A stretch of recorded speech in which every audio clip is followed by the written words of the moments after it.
कहाणी सोमवारची शिवामुठीची.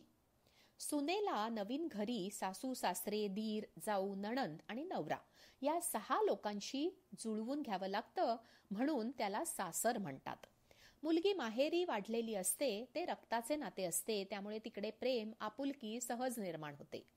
पूर्ण वेगळ्या संस्कारात वाढलेली मुलगी सून म्हणून एखाद्या घरात जाते तेव्हा तिला तिकडे मिसळण्यासाठी काही अवधी लागतो.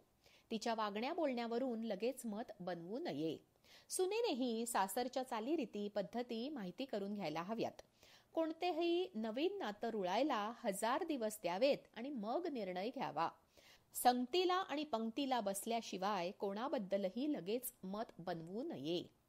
कहाणी. या व्रतात सुनेने सासरच्या लोकांनी आपल्याला स्वीकारावे म्हणून प्रयत्न केले. सासरच्या लोकांनीही तिला समजून घेतले, तिची योग्यता जाणून तिचा सन्मान केला. सासरच्यांना ती का आवडत नव्हती याचा कहाणीत उल्लेख नाही. कदाचित तिच्याशी लग्न ही तडजोड असेल. तिने मी आवडती होऊ दे म्हणून प्रार्थना का करावी असे म्हणण्याला अर्थ नाही. आपल्या संस्कृतीत नाते टिकवण्यावर भर दिला गेला आहे. भावार्थ. तुमच्याकडे विचित्रच आहे, आमच्याकडे नाही असे कोणी म्हणाले तरी निराश होऊ नये. पटत नाही तर लगेच तोडून टाका, सोडून द्या असे करू नये. माणसाचे मन, बुद्धी, शरीर इतके लवचिक असते की कोणत्याही परिस्थितीचा त्याला सामना करता येतो. संकटात संधी शोधता येते. मान आणि आदर कमवावा लागतो, मागून मिळत नाही.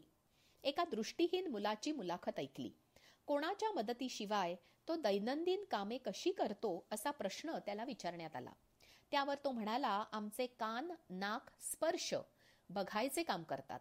दूध तापले की त्यावेळी एक विशिष्ट आवाज येतो. मग मी गॅस बंद करतो. पोळी नीट भाजली गेली की त्याचा वेगळा वास येतो. इच्छा तिथे मार्ग असतोच. माणूस आपल्या क्षमता पूर्ण वापरत नाही हे जाणवले. नावडती सून सासरच्या लोकांना दूषणे देत बसली असती, दुःख करत बसली असती, हातपाय गाळून बसली असती तर तिची परिस्थिती सुधारली नसती. पळून जाणे, माघार पत्करणे हे हरलेल्या मनोवृत्तीचे लक्षण आहे. सुनेने परिस्थितीचा स्वीकार केला, ती बदलण्याचा प्रयत्न केला, मनापासून प्रार्थना केली, म्हणून देवानेही तिला सहाय्य केले. देव साक्षात समोर येऊन उभा राहत नाही, कोणाच्या तरी रूपाने येऊन माणसाला मदत करतो. एक गोष्ट आहे. एका गावात पूर येतो. घरात पाणी भरते. एका भक्ताला शेजारी उठवतात आणि सांगतात की चला सुरक्षित ठिकाणी जाऊ. तो म्हणतो, माझा देव मला बघेल. पाणी वाढू लागले. काही माणसे बोट घेऊन जात असतात आणि म्हणतात, आमच्या बरोबर चला.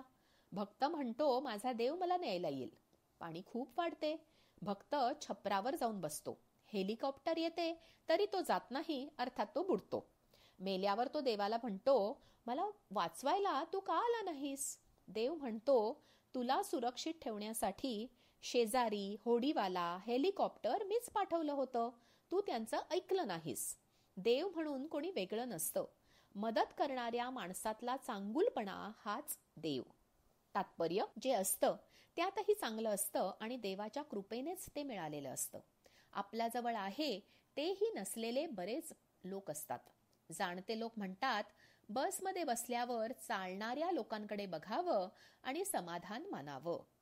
चालणाऱ्या लोकांनी ज्यांना चालता येत नाही त्यांच्याकडे बघावे आणि आभार मानावेत. समाधान मानण्यावर असतं. शेजारणीने गळ्यात सरी घातली म्हणून आपण गळ्यात दोरी बांधायची नसते. तांदूळ, तीळ, मूग, जव आणि सातू ही धान्ये प्रमाणात खाल्ली तर पौष्टिक असतात. चातुर्मासात दिवसा दूध, फळे खाऊन संध्याकाळी लवकर जेवण करावे. शिळे खाऊ नये, गरम ताजे अन्न खावे असा जवळपास सर्व कहाण्यात उल्लेख आहे. पूर्वी रात्री कमी जेवावे. रात्री जेवण 2 घास कमी असेल तरी चालेल. भुखी तो सुखी असे म्हटले जाई.